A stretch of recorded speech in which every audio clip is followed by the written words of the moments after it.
여러분 안녕하십니까? 이해하기 쉽게 법률 상식을 전해드리는 택수의 투시형 이택수입니다. 오늘은 택지 분양을 받았는데 분양업자가 단지 내 도로 사용을 거부하는 경우의 법률관계에 대하여 말씀 올리겠습니다.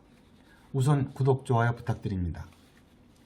제가 유튜브 방송을 시작하기 전에는 세상에 이런 일도 있으랴 하는 일들이 매우 빈번하게 발생을 하여 이웃 간에 분쟁이 생기는 경우를 여러분의 댓글을 통해서 무수히 경험하고 있습니다. 택지 사업자가 택지를 조성하여 많은 사람들에게 택지를 분양했습니다. 택지 사이에는 그 분양받은 분들이 통행할 수 있는 도로를 당연히 개설해 놨습니다. 그런데 택지 분양을 받으면서 자신이 거주할 택지만 분양을 받았을 뿐 택지 사이에 존재하는 도로에 대하여는 분양을 받지 않아서 여전히 원래 그 택지 소유자, 즉 분양업자 명의로 남아 있습니다.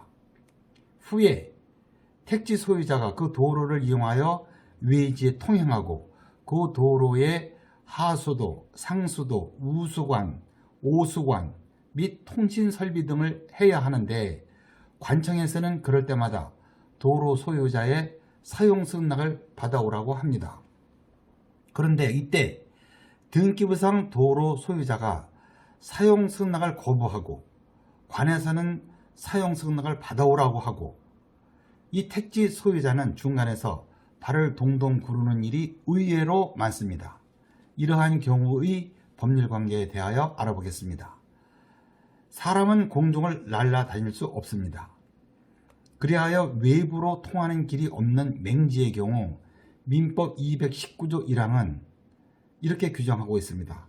어느 토지와 공로 사이에 그 토지의 용도에 필요한 통로가 없는 경우에 그 토지 소유자는 주위의 토지를 통행 또는 통로로 하지 아니하면 공로에 출입할 수 없거나 과다한 비용을 요하는 때에는 그 주위의 토지를 통행할 수 있고 필요한 경우에는 통로를 개설할 수 있다. 그러나 이로 인한 손해가 가장 적은 장소와 방법을 선택하여야 한다. 라고 규정하여 소위 주위 토지 통행권을 인정하여 맹지의 최소한의 통로를 확보해주고 있다는 사실 여러분 다 아시리라 믿습니다. 그렇기 때문에 민법 219조를 이용하여 통행로 확보를 강구해 볼 수도 있습니다만은 여기서는 논외로 하겠습니다.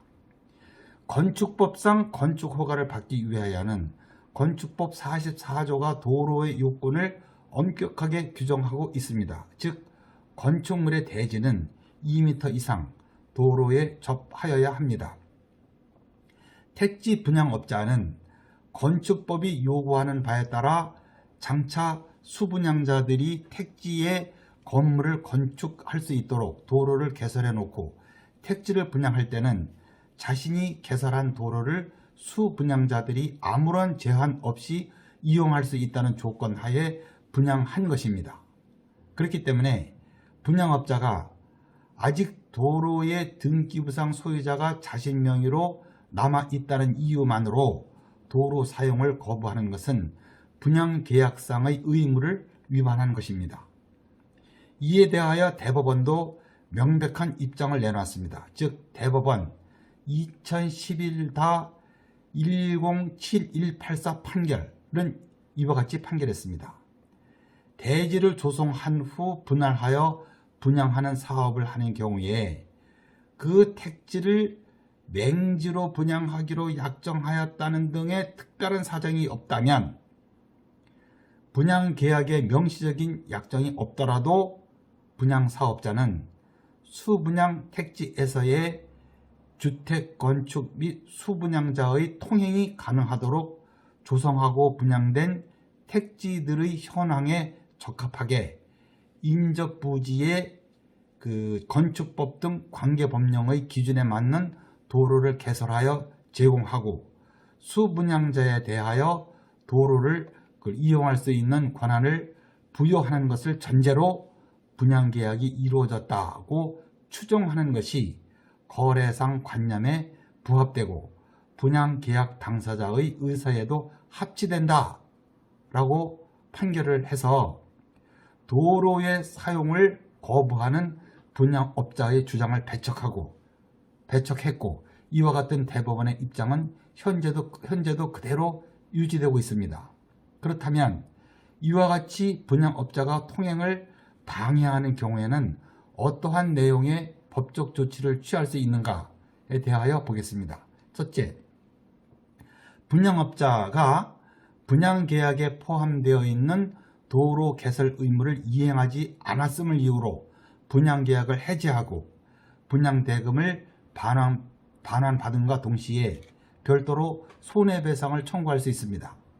둘째, 수분양자가 그 택지를 계속 이용해야만 할 필요가 있는 경우에는 소송을 제기해서 통행권 확인을 청구할 수 있고 토지 사용 승낙을 거부할 경우에는 도로 사용에 대한 승낙의 의사표시를 하라 하는 내용의 판결을 받을 수 있습니다. 그 판결은 토지 사용 승낙서를 대신할 수 있습니다. 그런데 이러한 불편을 사전에 근본적으로 예방할 수 있는 방법이 있습니다. 택지를 분양받을 경우에는 도로에 관하여도 지분 이전 등기를 받아 놓으면 비교적 그러한 위험은 피할 수 있습니다.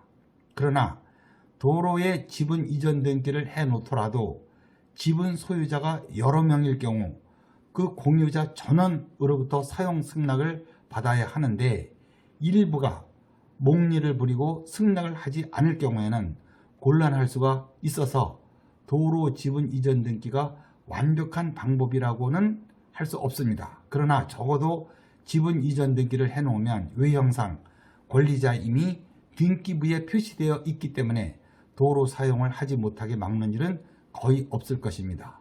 그리고 그 택지를 다른 사람에게 매도할 경우 도로 지분까지 이전 등기를 해주면 매수자가 안심할 수 있을 것으로 예상이 됩니다.